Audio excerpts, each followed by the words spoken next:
pertemuan kedua ini saya di sini mau menjelaskan tentang ini. Saya ingin mengenalkan ke kalian tentang apa itu algoritma dan apa itu flowchart.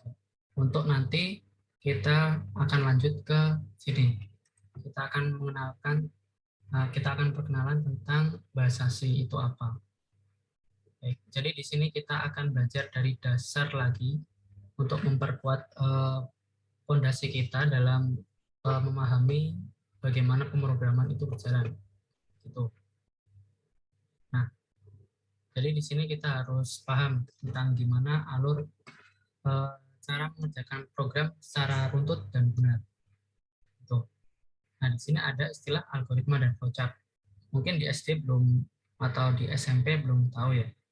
Jadi di sini nanti tujuan dari pembelajaran ini ya, kita bisa tahu ini tujuan dari penjelasan algoritma dan flowchart ini, kita nanti mengerti tentang apa itu algoritma, kita bisa membuat algoritma, lalu kita paham tentang flowchart dan bagaimana kita bisa membuat flowchart dari suatu permasalahan.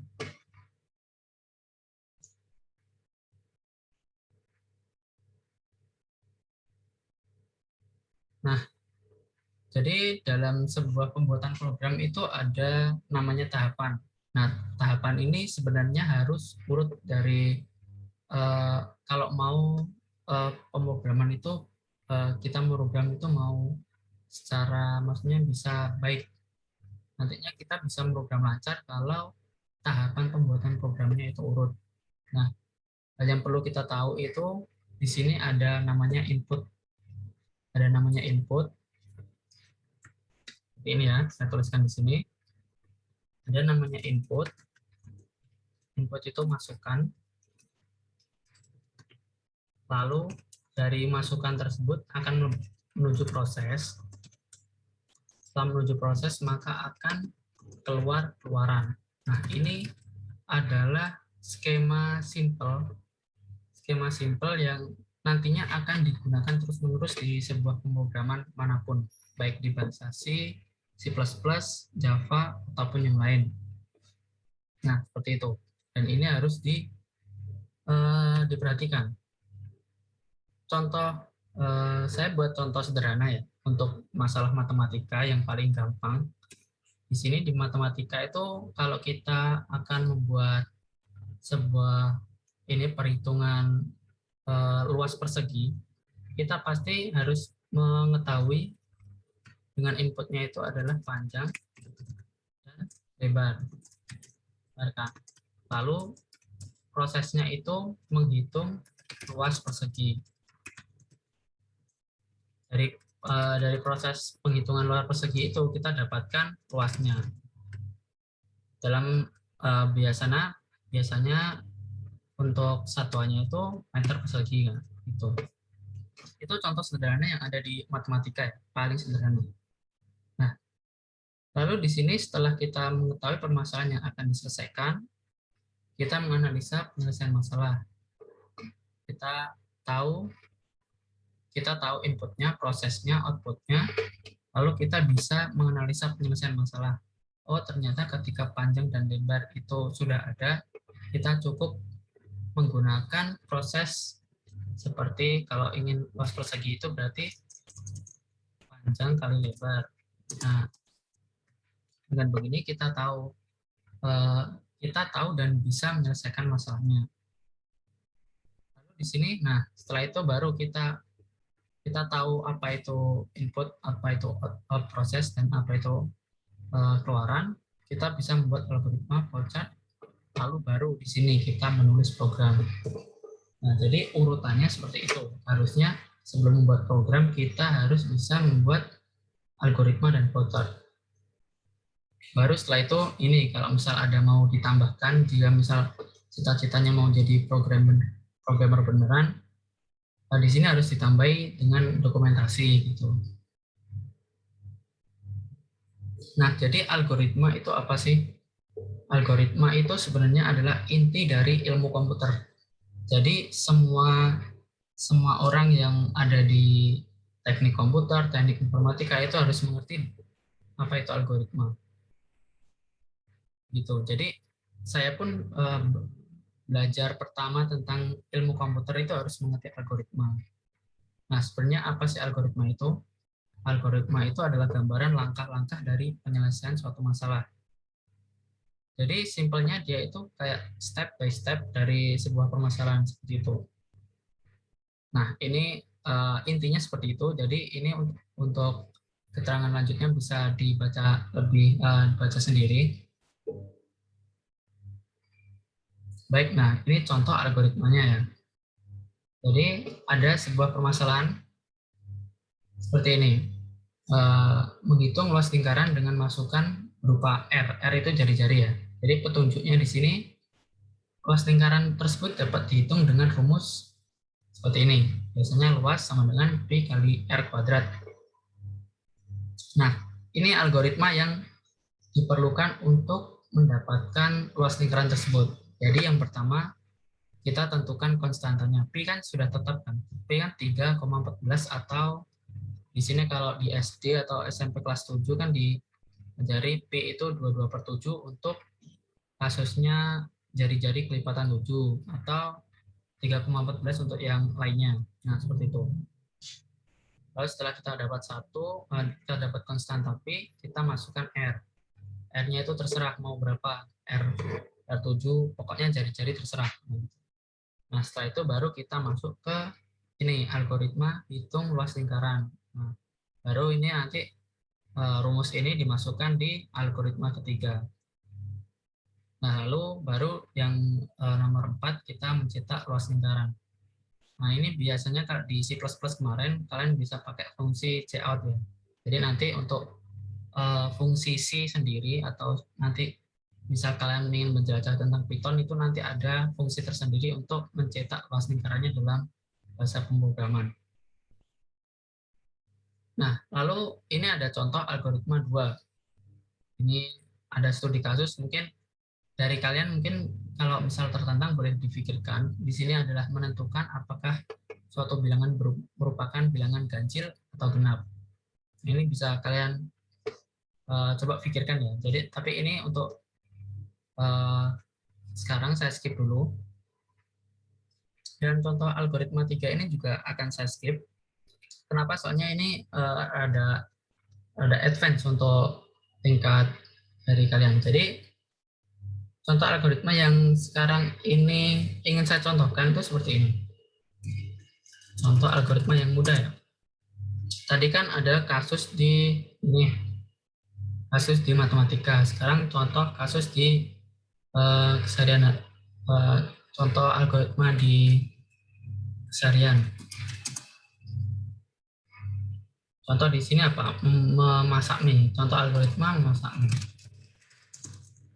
Sini pastikan kalian algoritma pertama pasti akan buka bungkusnya. Lalu di sini kalian akan menyalakan kompor untuk mendidihkan airnya. Setelah airnya mendidih, maka kalian akan memasukkan mie ke air yang mendidih. Nah, setelah itu baru kalian akan membuka bungkus bumbunya.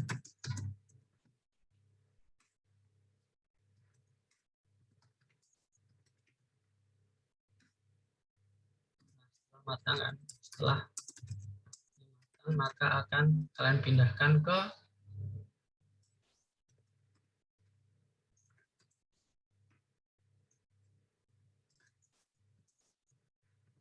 piring. Selanjutnya baru aduk dengan bumbu. Nah, ini contoh kasar dari algoritma ya. Ini bukan saya coba untuk buat secara detail. Di sini cuma seperti karangan yang pastinya ini sudah perut seperti itu. Di sini karena mungkin saya akan jelaskan lebih ke flowchart. Jadi untuk algoritma ini mungkin sudah bisa kalian pahami. Kalau misal tidak, maksudnya masih ada yang belum paham tentang apa itu esensi algoritma, mungkin bisa ditanyakan nanti di luar Zoom atau sekarang bisa gitu. Baik. Lanjut, di sini setelah kita tahu algoritma, lalu flowchart itu apa? Nah, flowchart sendiri itu merupakan sebuah gambaran yang mempunyai arus tertentu. Artinya di sini itu simpelnya flowchart itu adalah mengkonversi sebuah algoritma. Ya, flowchart adalah mengkonversi algoritma menjadi gambar-gambar yang berurutan. Simpelnya seperti itu. Nah, ini contoh sistem flowchart ya. Jadi ini ada contoh gimana guru menilai jawaban kalian di sebuah ujian. Jadi pertama ada gambar data jawaban ujian. Lalu di sini masuk ke sistem koreksinya guru. Nah, lalu di sini didapatkanlah daftar koreksi data sama file utama ujian. Lalu di sini ada tabel siswa. Nah, tabel siswa ini nanti diperiksa ujiannya di sistem periksa ujian, lalu dapatlah 2 file. Nah, di sini ada laporan hasil ujian sama file siswa yang lulus. Seperti ini gambaran kasar dari pengkoreksian jawaban dari siswa. Sebenarnya ada banyak, itu tergantung dari pemikiran kalian masing-masing. Jadi ini sifatnya bukan tetap dan bisa kalian ubah tergantung cara pemikiran kalian sendiri-sendiri. Seperti itu. Jadi flowchart sifatnya itu fleksibel tergantung dari bagaimana kalian coba memikirkan jalan tersebut untuk menyelesaikan masalah. Lalu di sini ada apa? Oh, di sini ada program flowchart tentang ini. Ketika biasanya kalau kita buat formulir pendaftaran, biasanya kan disuruh milih L atau P untuk gender ya.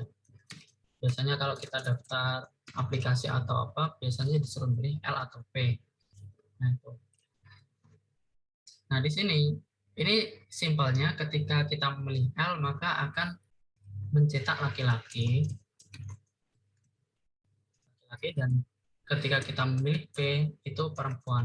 Pastinya di sini hal yang remeh ya, buat kalian yang belum menguasai pemrograman dan langsung ketika biasanya daftar akun game atau apa, biasanya ditanya ini, dan cukup L dan P, pasti kan sudah tahu kalau L itu laki-laki dan P itu perempuan.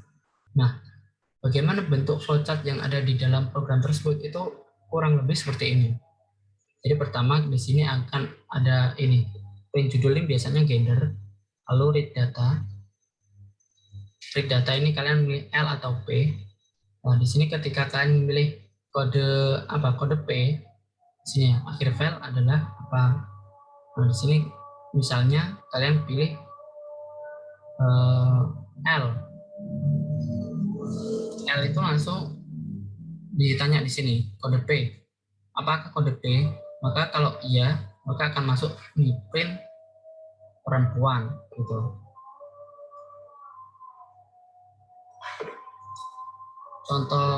Ini contoh simple seperti yang saya jelaskan.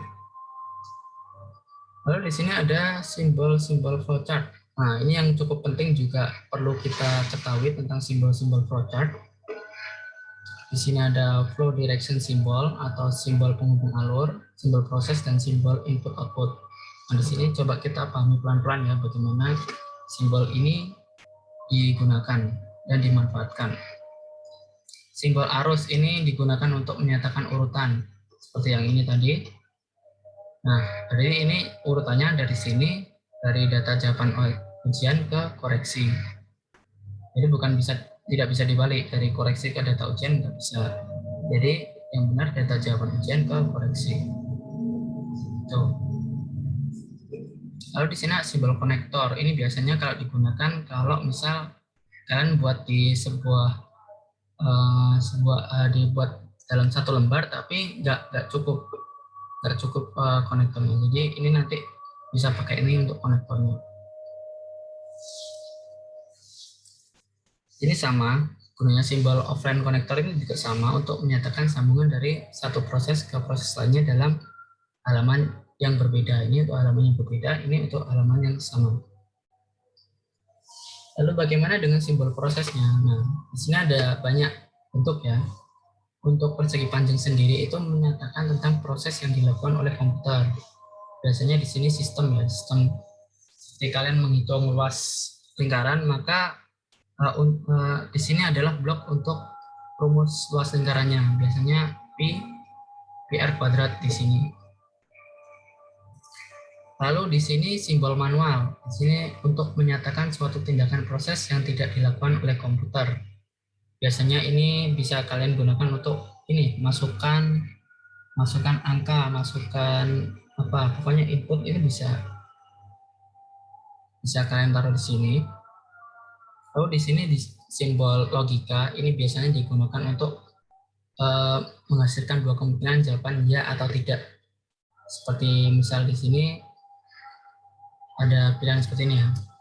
Coba yang untuk simbol decision atau logika itu saya contohkan seperti ini.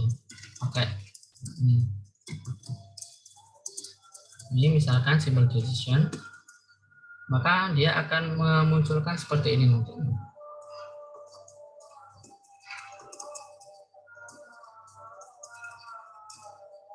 Nah, apakah iya atau tidak gitu.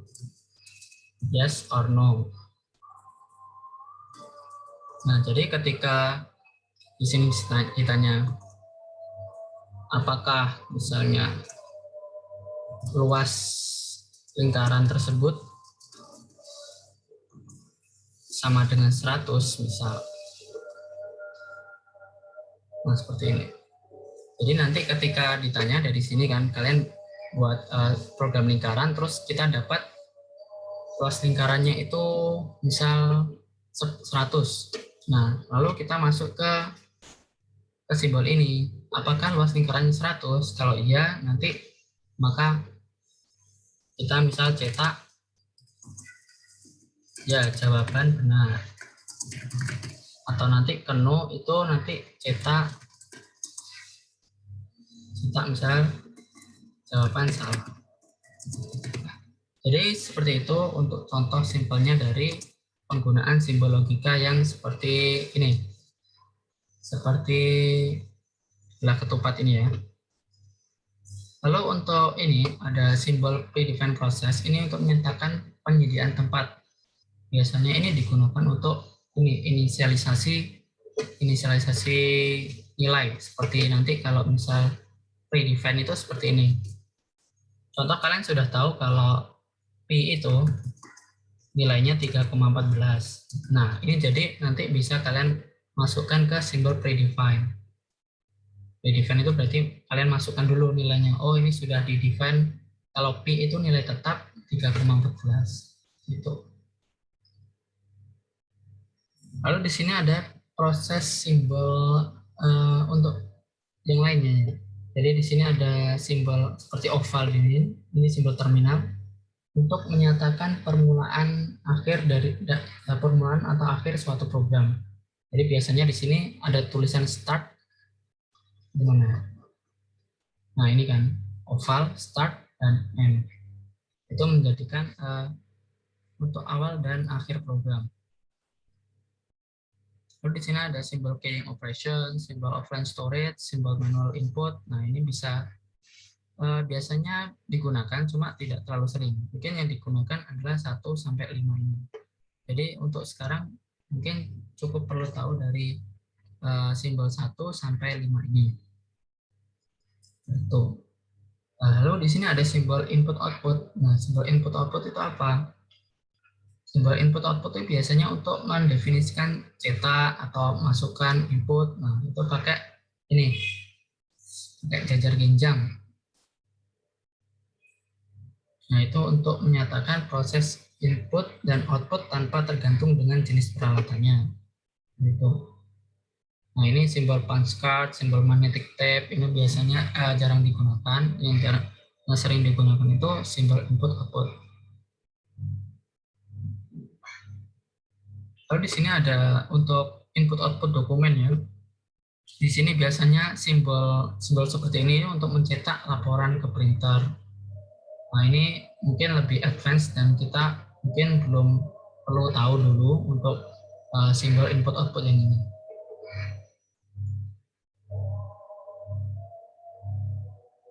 Nah, di sini ada keterangan ini. Ini ada yang menarik. Jadi pembuatan flowchart itu tidak ada kaidah yang baku. Itu terserah kalian mau bikin sekreatif mungkin, sepemikiran kalian.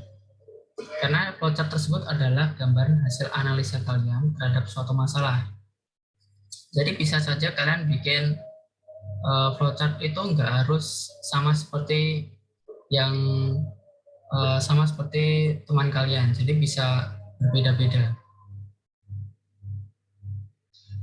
Tapi pada intinya itu kalian harus tahu ini, ada 3 bagian utama dalam flowchart. Kita harus punya input, ada proses, dan ada output.